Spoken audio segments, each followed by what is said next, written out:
is it actually going to be that I'm going to get a powder day? I mean, look at out here. There's a bunch of snow. But the question is, when I looked at the snow report at the ski resort, they're showing no snow. And, I mean, the ski resort's just over there, 20 minutes. Could it snow here, like this, and not ski at the ski resort? Well, stick with me here, and I'll answer that question. And many other questions like, will I ever comb my hair?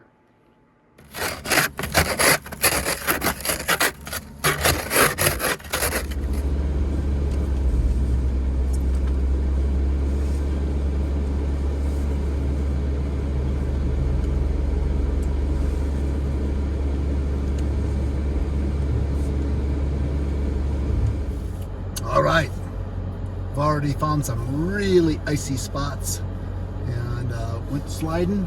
I gotta say I'm not a big fan of ABS brakes.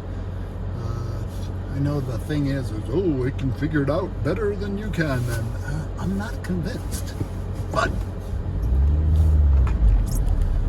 let's talk about cars for a second. Once upon a time, I drove a real four-wheel drive car. It was a Suzuki Sidekick. It had four-wheel drive, transfer case, 4 low, I mean the whole 9 yards. But there's another thing that made it really special to me. I could get 40 miles to the gallon out of that car. The only problem is Suzuki pulled out of the United States. They stopped building that car, and the one that I had got old and didn't work anymore. So then I had to find a different car to drive. And boy, was that a problem.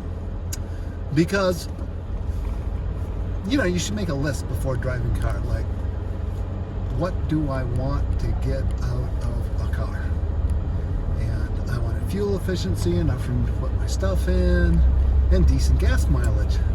But what happened is with the SUV craze, where four-wheel drive went from being a functional thing to a status symbol, which meant that all sorts of people who never saw snow in their lives were all of a sudden driving these great big huge SUVs. The car industry, as it wants to do, completely abandoned any other market but the most profitable one, which meant there were 15 billion different models of overpriced, overpowered, and overweight SUVs. But if you wanted something fuel efficient and reasonable, it just ceased to exist. So after months and months of looking, I found yet another Suzuki, which might be slightly stupid because they're not in the United States anymore, but it's this car that I'm driving in, the SX4. Does it have transfer case? No. Does it have four-wheel drive low? No. But it does have all-wheel drive. And when it's out of all-wheel drive, it's front-wheel drive, which really works pretty damn well. But once again, I got a car that I could get up to 40 miles to the gallon with. Does it have tons of clearance? No. So, you know, on these really snowy days like this, sometimes I go like, oh, I miss my old Suzuki Sidekick and all that clearance and four-wheel low. But am I getting to the resort? Well, so far I am.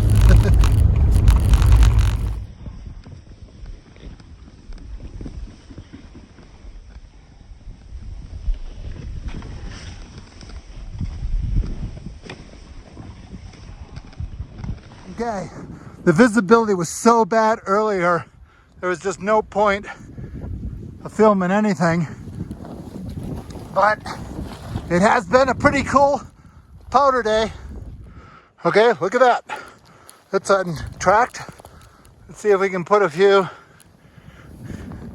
turns into this. Yes, sirree.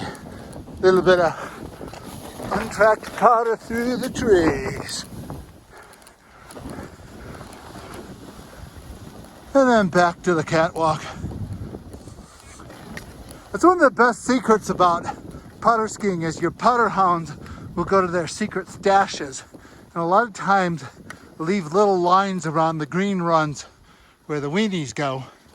So go to where the weenies are and find those little patches that are left over. And then you can do a little bit of powder skiing.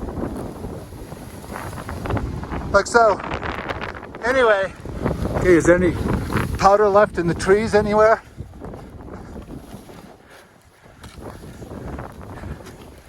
Tree skiing should be done while filming. So you're paying as little attention as possible. That's a smart idea. Ah.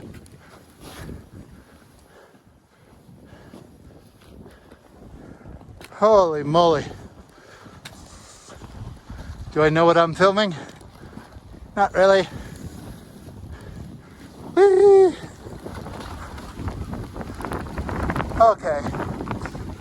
And the winds have been blowing up to 30 miles an hour today. So, but it's warm enough so the snow melts on your face. So, challenging? Yes, challenging.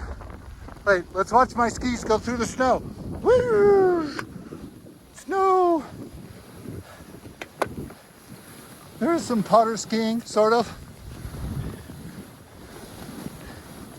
Making some sort of powder turns. Hee-haw!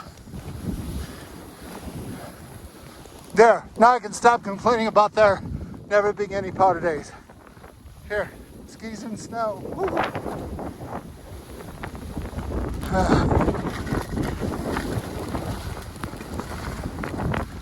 Okay, now I gotta put my gloves on because my hands are freezing. It's cold, windy, and I'm just knackered. So I think we're gonna call it quits for the day. One final run, head home. We'll debrief in the car. Well, my first powder day since last season. That doesn't mean there were no powder days. It just means that all the storms were setting up on the weekends, and with my weekday pass, that excluded me. So we're in this very funky weather pattern where the storms only show up on weekends, which is like, you know, weather has this rhythm, this pace to it. And that's how it set up last year. It's how it's setting up this year, which is kind of odd. But there's a concern we should all have, any of us that do outdoor sports.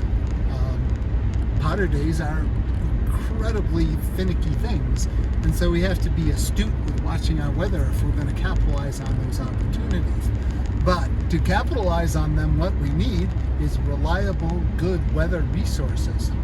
And this is being threatened at this point because as I film this, which is March of 2025, it's being proposed to fire 100,000 workers at the National Weather Service.